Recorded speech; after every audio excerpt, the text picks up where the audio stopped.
Daily Broadside, day 766. I think I've solved the crisis of suicide. So listen, hear me out, right? So you ever notice how the people that survive the Golden Gate Bridge, for example, the most popular place in America to off yourself. I watched that documentary years ago about all that, and they had a couple people on there that had jumped and fallen and broken things, but they'd survived. And what did each of them have in common? Because, like, I don't want to, I believe there's like 1,900 people that have died off that bridge over the years, maybe. And, like, there's been a couple dozen, maybe, that have survived. I could be wrong. I'm probably off on those numbers. But nevertheless, people have lived. And what is the one thing they have in common? Every one of them, almost to a T, has like the thought of, like, as soon as I jumped, I realized I shouldn't have done that. Like, I realized my folly, right? I didn't really want to die, that kind of thing. And it wasn't the answer to my problem. So I thought to myself, well, how would we fix this? The answer is Uranus, right? Not Uranus, but Uranus, the planet. One of the moons of Uranus, I think it's Uranus. We'll call it that. It's not as funny, but we'll go with Uranus. All right, one of the moons of Uranus is Miranda. And on Miranda, there is a cliff called the Verona Rupees. I don't know how it's called. It's like Indian money, rupees. I don't know. Rupes. And it's the tallest cliff in the solar system that's been found, right? I think like the Voyager 2 or something discovered it years ago. And it's like 6 miles high. It takes you 12 minutes to fall from the top of Verona Rupees all the way to the bottom of the cliff, right? Which is kind of cool if you think about it. Because, like, if you're going to die, like, can you imagine having 12 minutes to contemplate it instead of, like, 11 seconds or whatever it takes you to get to the bottom of the Golden Gate Bridge? That's just not nearly high enough. That'd be kind of a cool way to do it. Just got 12 minutes. You're sitting there just floating, doing flips, just thinking about your life. Everything's flashing in slow motion because it doesn't have to speed up. At any rate, the problem with it is you're going to be going like 124 miles an hour at the bottom. So you got to find a way, like, to get people to slow down there at the last end. But what we do is we get all those people that want to do that to themselves, put them on a boat. We don't put them on a boat. I don't know why I said that. We're not going to be able to take a boat to Uranus. You take a boat to Uranus, you got problems. Okay, you got bigger problems than what we're talking about here. No, you get them on a jet. Get Virgin. What's that Virgin? Branson. You get Branson and Elon Musk to get a suicide ship shooting out to Uranus, and you drop all these people off, and you're like, all right, here you go. How about it? This is the greatest way to do it. And then they do it, and then they realize their mistake. And they have all the time in the world to contemplate what they're going to do as soon as they get feeding footing back on terra firma. Because of the low gravity, they've, again, got 12 minutes to fall at 200 kilometers per hour, which equates to 124 miles per hour.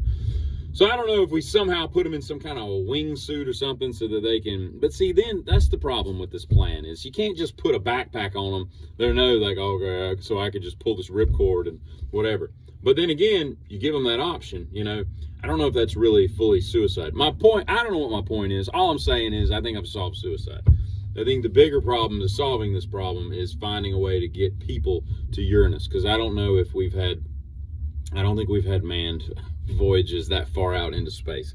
That's way on out there, So by the time you got there, you would be dead anyway, because I think it would take like longer than a lifetime to get there. I could be completely off. I don't know what the hell I'm talking about as far as space is concerned. I was at a dude's house this morning in the blizzard that awoke us.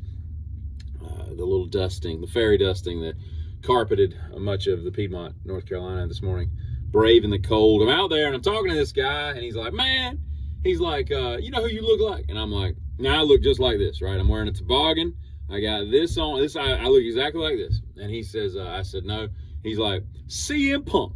And I'm like, I've heard that name, and I don't know who that is. He's a wrestler, right? He's like, yep. He's a WWE or whatever he said wrestler. I'm like, all right, cool.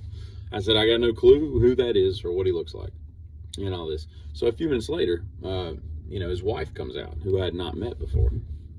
A delightful gal. I'm talking to her. And he's like, honey. And he called her Precious. He's like, Precious. He's like, who do you think he looks like? And she's like studying my countenance. And so he gives her a hint. And she's like, and he's like, wrestling. And she goes, CM Punk. And I'm like, God, that was pretty impressive. Did y'all put this act together before I got here, And again, I don't know who this guy is. I looked him up since. He's a lot older looking than me, but I mean, I guess maybe, and I could see some kind of resemblance. Then again, maybe I can't. You remember those people in school that, like, it was, 3 o'clock in the afternoon, the bell rang 3:15, so everybody's getting ready to leave. And this dude, I had a trapper keeper growing up because I was a privileged kid, right? I mean, I grew up in the lap of luxury. I had trapper keepers my entire school year. We might not have had much, but we had damn sure Dad had trapper keepers. So I had trapper keepers to put everything in neatly into folders and lock that thing up with my I trapped it and kept it with Velcro. And then you got those people that just basically take all the papers on their desk and wad them up and shove them into their backpack. And you're just like, what are you, what are you doing, you evil demon, I don't understand people live like that. Those people have got to be in prison today, you know what I mean? There's no way that those people didn't go to prison later on in life, because you can't just walk your way through life with such I don't even know what word I would use to describe that, but that just can't happen. You can't do that. And let me tell you what, the type of person that is like one of the greatest heroes on play. There's a hero. I don't know how that Mariah Carey song goes, but I hate Mariah Carey. I'd rather sing the Nickelback. Isn't there a hero Nickelback song? Anyway, the greatest hero there is in life is this person right here. All right. You're in a room with somebody, you're meeting somebody, and you're like, in your head, you're like, oh, I've met this person several times. I know who they are. They know my name, and I could, for the life of me, not remember their name. And it's going to be quite embarrassing. And you're like, hey, you, and you're trying to, you're just Rolodexing through your head, just trying to figure out who in the hell. This Google search is going on that's making steam come out of your ears. You're like, God, I hope they don't say something like, and what was my name? And you're like, oh, Sandy Trish, Melissa? I don't, and you're just completely at a loss. And then there's a break in the action, and you're with your buddy. Could be a girl, could be a boy, it doesn't matter. But they're close to you, and they, at that moment, become the greatest hero that you need in your life. And they save your ass. And because the person you don't know steps over to get some, an hors d'oeuvre from the waiter or the butler or whatever those people call it. They'll come out with trays, hors d'oeuvre for you. And they turn their back, and you're like, who is this person? And they're like, it's Melissa from HR. And you're like, oh yes, yeah, we were at that lake party last summer. Yeah, okay.